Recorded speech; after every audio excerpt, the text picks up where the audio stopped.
everyone and welcome to the channel. In this video I will show you exactly how to use the SelfQuest app.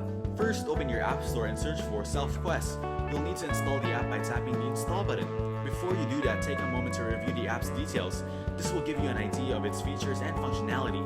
Also, read through user reviews to see other people's experiences with the app. Once the app is installed, open it.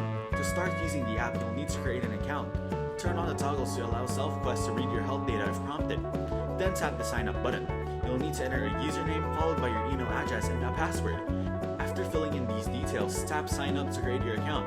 After signing up, log into your account. You'll be greeted with different options such as sword, account, glove, wrist, helmet, legs, and boots.